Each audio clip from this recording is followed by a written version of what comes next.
بسم اللہ الرحمن الرحیم۔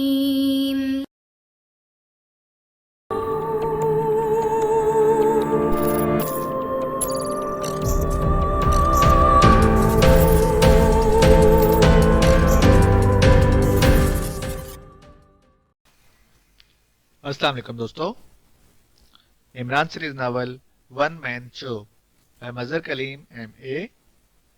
اگر آپ نے ابھی تک ہمارے چینل جاسوسی دنیا کو سبسکرائب نہیں کیا تو سبسکرائب کریں اور بیل آئیکن پر کلک کیجیے۔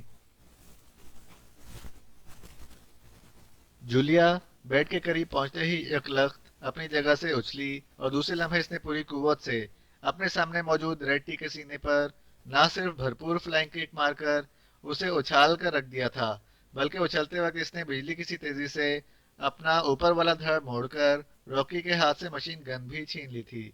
مشین گن لیتے ہی اس کا جسم کمان کی طرح گھوما اور واپس زمین کی طرف آ گیا، اور پھر اس کے قدم زمین سے بعد میں لگے جبکہ اس نے مشین گن نے شعلے اگل دیے، اور عمران اور تنویر کے پیچھے کھڑے ہوئے مشین گن بردار اور ان سے فوراً بعد حیرت سے ٹھٹک کر رکنے والے راکی اور اس کا ساتھی بیک وقت ہی گولیوں کی زد میں آ کر چیختے ہوئے فرش پر گرے، اور جولیا نے مشین گن کی فرش پر پڑے ریڈ ٹی کی گردن پر رکھ کر اچھی طرح سے نال دبا دی۔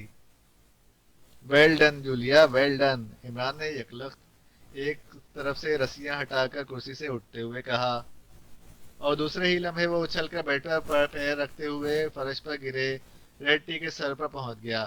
یہ سب کچھ اس قدر تیزی سے ہوا تھا کہ سب دوسرے ممبر صرف پلکیں جھپکتے ہی رہ گئے تھے۔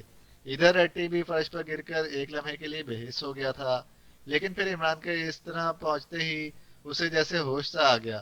اس کی آنکھیں بجلی کی سی تیزی سے سمٹیں اور اس کے ساتھ ہی جولیا چیختی ہوئی اچھل کر پیچھے جا گری۔ ریڈ ٹی ناقابل یقین تیزی سے ٹانگیں سکوڑ کر یک لخت ایک ٹانگ سیدھی اور جولیا اس کے ضرب کھا کر پیچھے جا گری تھی۔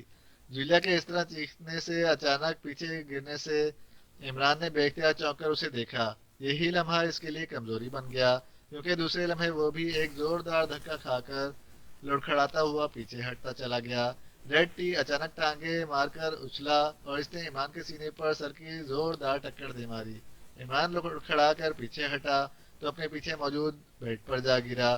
بیڈ پر گرتے ہی اس نے الٹی قلع بازی کھائی اور دوسرے لمحے وہ کرسی پر جا کھڑا ہوا۔ اسی لمحے اس نے ریڈ ٹی کو دروازے کے قریب موجود پا کر دیکھا تو جولیا بھی اس دوران اٹھ کر کھڑے ہونے میں کامیاب ہو چکی تھی۔ اچانک گرنے سے اس کے ہاتھ سے مشین گن نکل گئی تھی۔ ریڈ ٹی ایک لمحے کے بعد دروازے پر نظر آیا، دوسرے لمحے وہ غائب ہو چکا تھا۔ عمران نے ایک لخت چھلانگ لگائی اور پھر وہ سائڈ سے ہو کر تیزی سے دوڑتا ہوا دروازے کی طرف بڑھا، لیکن دروازہ باہر سے بند ہو چکا تھا اور باہر راہداری میں دوڑتے ہوئے قدموں کی آوازیں اسے صاف سنائی دے رہی تھیں۔ جلدی کرو، ہمیں یہاں سے فوراً نکلنا ہے، عمران نے چیخ کر کہا اور وہ تیزی سے پیچھے ہٹا۔ اس نے دوڑ کر پوری قوت سے اپنے شانے سے ایک ٹکر دروازے پر دے ماری۔ دروازہ زوردار آواز میں چڑچڑایا لیکن وہ کھلا نہیں۔ عمران بجلی کی سی تیزی سے پیچھے ہٹا اور پھر اس نے اس بار زوردار ٹکر ماری اور اس بار دروازہ ایک زوردار دھماکے سے کھلا اور عمران بھاگنے کے سے انداز میں دوڑنے لگا اور دروازہ کراس کر کے راہداری کی باہر والی دیوار سے جا ٹکرایا۔ اس نے بڑی مشکل سے اپنے دونوں ہاتھ آگے کر کے اپنے جسم کو دیوار سے ٹکرانے سے بچایا اور پھر سنبھل کر وہ پتلی سی راہداری میں اسی طرف دوڑنے لگا جدھر اس نے ریڈ ٹی کے دوڑنے کی آوازیں سنی تھیں۔ اس راہداری کا اختتام سیڑھیوں پر ہوا تھا۔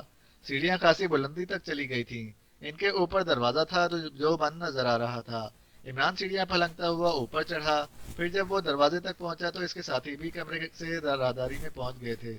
سب سے آگے صفدر تھا، اس کے ہاتھ میں مشین گن تھی، اس کے پیچھے ٹائیگر اور پھر کیپٹن شکیل تھا۔ ان دونوں کے ہاتھوں میں بھی مشین گنیں تھیں، جبکہ باقی ممبروں کے ساتھ ہی جولیا بھی نمودار ہوئی۔ ایک مشین گن اس کے ہاتھ میں بھی تھی۔ عمران نے ایک لمحے کے لیے رک کر دروازے سے کان لگا دیے، لیکن دوسری طرف خاموشی طاری تھی۔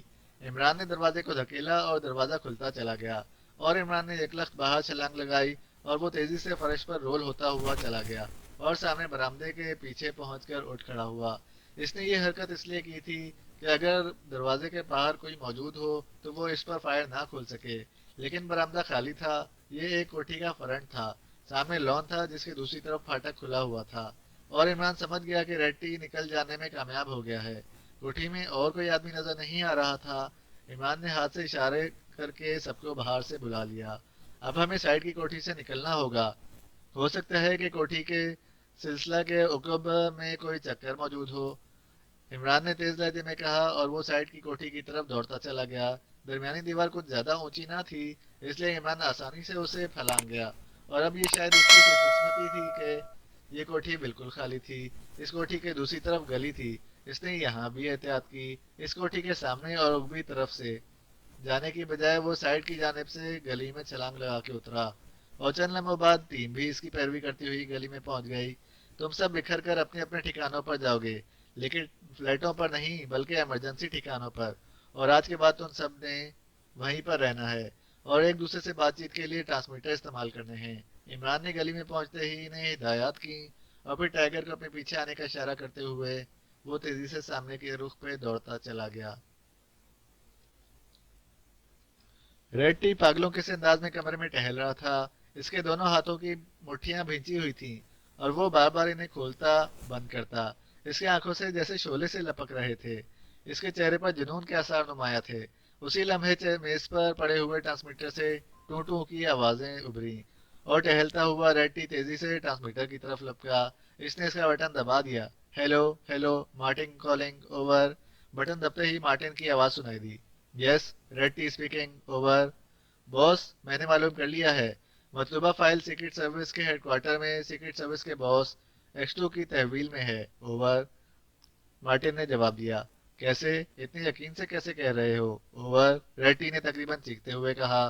बॉस, मैंने वजारत दिफा के स्पेशल सेक्शन के असिस्टेंट को अगवा किया और फिर इसके मेकअप में खुद वजारत के इस खास सेक्शन में पहुंच गया जहां इंतहाई खुफिया मालूमात रखी जाती हैं। वहां से मैंने खुद इन कागजात को देखा है जिसके तहत फाइल को सीक्रेट सर्विस के हेडक्वार्टर को ट्रांसफर किया गया है, ओवर। हाँ, तो मेरा अंदाजा दुरुस्त था। तो अब ये बात तय हो गई, लेकिन अब सबसे बड़ा मसला तो इस हेडक्वार्टर को ट्रेस करने का है। इसका पता किसी सूरत भी नहीं मिल रहा। मेरा ख्याल था कि इमरान या सीक्रेट सर्विस के मेंबरान को इसका इल्म होगा, लेकिन ऐसा नहीं है। मैंने लेजर से चेक कर लिया है, रेड टी ने उलझे हुए लहजे में कहा। लेकिन बॉस, इसका फोन नंबर तो मालूम है, ओवर। लेकिन ये फोन किस मकाम पर है, इसका बावजूद कोशिश के पता नहीं चल रहा। रॉकी के जीरो हाउस से इमरान और इसके साथी बाहर ही नहीं निकले और आर्थो साइगना रेज के जरिए ही मालूम हो जाता कि वो कहाँ जाते हैं, लेकिन न जाने वो कहाँ से निकल गए, ओवर। रेड टी ने होठ दबाते हुए कहा। बॉस, जब वो आपके हत्थे चढ़ ही गए थे तो कम से कम आप इनका खात्मा तो कर देते ताकि आइंदा वो हमारे आड़े तो ना आते, ओवर। मार्टिन ने दबे दबे लहजे में कहा। मार्टिन, तुम्हें ये जरूरत कैसे हुई कि तुम मुझ पर एतराज कर सको, रेड टी ने हलक के बल चीखते हुए कहा। सस सस सॉरी बॉस, मैं तो बस ऐसे ही ख्याल आ गया था, ओवर। मार्टिन ने बुरी तरह हकलाते हुए कहा। इसकी आवाज भी खौफ से लरज रही थी। तो तुम्हारा क्या ख्याल है? मुझे इन लोगों से हमदर्दी थी इसलिए इन्हें जाने दिया? ऐसी बात नहीं। मैं सीक्रेट सर्विस का हेडक्वार्टर तलाश करना चाहता हूँ ताकि वहां से फाइल हासिल कर लूँ। लेकिन इस मुल्क में अजीब बात यही है कि यहाँ सीक्रेट सर्विस का किसी को इल्म ही नहीं है। मैंने सोचा कि इसके मेंबरों को इल्म होगा। मैंने इन्हें ट्रेस करके इन्हें चेक किया, लेकिन वो भी इससे बाहर निकले। इसके बाद दो ही रास्ते रह जाती थी। एक तो ये कि इन्हें हलाक करके मैं सारे रास्ते मजबूत कर देता, दूसरी सूरत यह कि इनके जरिए हेडक्वार्टर ट्रेस कर लेता। चुनांचे मैंने दूसरी सूरत इख्तियार की और इन्हें निकल भागने का मौका दिया। लेकिन सामने से आर्थो सैगना रेज मौजूद थी। जैसे ही ये सामने या उगली तरफ से निकलते, रेज काम शुरू कर देती और फिर ना सिर्फ इनके नए ठिकाने का पता चल जाता बल्कि इनकी बातचीत भी चेक होती। और अगर इनमें से कोई हेडक्वार्टर जाता तो इस तरह हम हेडक्वार्टर भी ट्रेस कर लेते। लेकिन ये लोग मेरी तवक्को से कहीं ज्यादा चालाक साबित हुए। ये न जाने किधर से निकल गए। एक ही रास्ता रह जाता है कि इस साइड की खाली कोठी से बाहर निकले हों। बहरहाल, अब हम एक बार फिर मुकम्मल अंधेरे में हैं, ओवर। रेड टी ने तेज लहजे में जवाब देते हुए कहा। सॉरी बॉस, मैं इतनी दूर तक ना सोच सकता था। अलबत्ता सर, मेरे जहन में हेडक्वार्टर ट्रेस करने की एक सूरत आई है। सेक्रेटरी वजारत दफा के असिस्टेंट से मालूमात हासिल करते हुए मुझे एक इशारा मिला है कि सीक्रेट सर्विस के हेडक्वार्टर के मुतालिक वजारत खारजा के सेक्रेटरी सर सुल्तान वाकिफ हैं, ओवर। मार्टिन ने कहा। वजारत खारजा के सेक्रेटरी सर सुल्तान? लेकिन वो तो खत्म नहीं हो चुके। वो हमारी हिट लिस्ट में थे। हिट लिस्ट में तो जरूर थे, लेकिन वो मुल्क से बाहर होने की वजह से खत्म नहीं हुए, ओवर। मार्टिन ने जवाब दिया। ओह, अगर ये बात है तो फिर ठीक है, आज ही इन्हें क्यों ना टटोल लिया जाए। तुम ऐसा करो कि इन्हें अगवा करके हेडक्वार्टर ले आओ। ओवर। रेड टी ने चौंकते हुए कहा। ठीक है बॉस, मैं इन्हें ले आता हूँ। ओवर। ख्याल रखना, हो सकता है सीक्रेट सर्विस इनकी निगरानी कर रही हो। काम इंतहाई एहतियात से होना चाहिए। ओवर। रेड टी ने हिदायत देते हुए कहा। आप बेफिक्र रहें बॉस, ऐसा ही होगा। ओवर। मार्टिन ने बाएतमाद लहजे में जवाब दिया। इनके हेडक्वार्टर पहुंचते ही मुझे इतला देना। Over and all. Red T ने कहा और हाथ बढ़ाकर ट्रांसमीटर ऑफ कर दिया। उसी लम्हे में इस पर रखे हुए टेलीफोन की घंटी बज उठी। रेड टी चौंक कर पहले टेलीफोन को देखा और फिर हाथ बढ़ाकर रिसीवर उठा लिया। यस। रेड टी ने भारी भरकम आवाज में कहा। बॉस, मैं 10 बोल रहा हूँ। हम मिशन नंबर 2 में कामयाब हो गए हैं। 3 और आला ओहदेदार खत्म हो चुके हैं। मुझे रिपोर्ट मिली है, हुकूमत इन हलाकतों से बुरी तरह बौखला चुकी है। गुड। तुम ऐसा करो कि अब वजीर आजम और इनकी पूरी काबीना को हलाक करने की धमकी दे दो और साथ ही 2 अरब रुपए की डिमांड दो। रेड टी ने मुस्कुराते हुए कहा। इसका तफसीली प्रोग्राम क्या होगा, क्योंकि मुझे अंदाजा हो रहा है हुकूमत फौरन ही रकम की अदायगी पर तैयार हो जाएगी। 01 ने कहा। ऐसी बात नहीं, ये लोग इतनी आसानी से नहीं मानेंगे। 02 के कारकर्दगी सही नहीं है। मिशन नंबर 1 तो मैंने खुद साथ जाके पूरा कराया था, लेकिन मिशन नंबर 2 नाकाम हो गया और 4 अफराद मारे गए। अब नंबर 3 पर वो लोग काम कर रहे हैं। इसके पूरा होने के बाद सही मायनों में हुकूमत का दिमाग उल्टेगा। रेड्डी ने तेज लहजे में कहा। तो क्या अभी 02 की मिशन नंबर 3 के नतीजे का इंतजार किया जाए? 01 ने पूछा। वो होता रहेगा।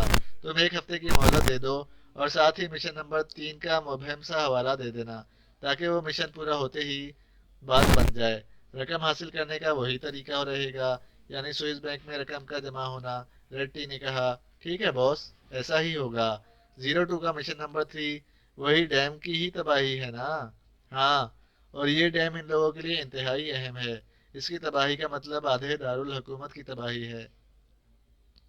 लेकिन बॉस, ये भी तो हो सकता है कि मिशन नंबर 3 का हवाला देने से वो लोग अपनी पूरी कुव्वत से इसकी हिफाजत पर लगा दें और हमारा ये मिशन नाकाम हो जाए। अहमक हो तुम, हमारा मकसद भी तो यही है, वरना डैम के तबाह होने से हमें क्या फायदा होगा। ये सारा मसला तो किया ही इसीलिए जा रहा है ताकि असल मिशन की तरफ किसी की तवज्जो ना जाए और हम असल मिशन के साथ साथ भारी रकम भी हासिल कर लें। आज तक हम जहाँ भी गए हैं हमारा यही तरीका हमेशा कामयाब रहा है। अगर ये लोग वहां अपनी कुव्वत झोंकेंगे तो हमें इनकी कुव्वत तोड़ने में और भी ज्यादा आसानी हो जाएगी। और इस सिलसिले में मुकम्मल हिदायत दी भी जा चुकी हैं। रेड टी ने समझाने वाले अंदाज में कहा। ठीक है बॉस, फिर मैं अपने प्रोग्राम के मुताबिक काम शुरू कर देता हूँ। 01 ने कहा। हाँ, तुम अपने सेक्शन के तहत खुद सारा काम करना है, मुझसे पूछने की जरूरत नहीं है। मैं मेन मिशन में फंसा हुआ हूँ। रेड टी ने कहा और इसके साथ ही इसने रिसीवर रख दिया। इसके चेहरे पर इत्मीनान के आसार उभर आए थे। वो चंद लम्हे खड़ा सोचता रहा, फिर इसने रिसीवर दोबारा उठाया और नंबर घुमाने शुरू कर दिए। कौन बोल रहा है? दूसरी तरफ से इमरान के बावर्ची की आवाज सुनाई दी। इमरान साहब मौजूद हैं? मुझे इनसे जरूरी काम है। रेड टी ने लहजा बदलते हुए कहा। नहीं, वो मौजूद नहीं है और ना ही मुझे इल्म है कि वो कहाँ हैं। दूसरी तरफ से लठ मारने वाले अंदाज में कहा गया और इसके साथ ही राब्ता खत्म हो गया। रेड टी ने बेख्तियार होंठ भींच लिए। इस इमरान के साथ साथ इसका बंदोबस्त भी करना ही पड़ेगा। रेड्डी ने बड़बड़ाते हुए कहा और मुड़कर मेज के पीछे रखी हुई कुर्सी पर बैठ गया। अभी उसे मेज पर बैठे हुए चंद ही लम्हे गुजरे होंगे कि कमरे का दरवाजा एक धमाके से खुला और रेड्डी बुरी तरह से चौंक कर दरवाजे की तरफ देखा। दूसरे लम्हे वो इस तरह उछल कर खड़ा हो गया जैसे इसके पीछे इसके पैरों तले अचानक सुरंग फट गई हो। उसे अपनी आंखों पर यकीन न आ रहा था, क्योंकि इस वक्त उसके दरवाजे पर जो शख्स खड़ा था इसकी यहाँ इस तरह आमद का वो तस्वुर भी ना कर सकता था।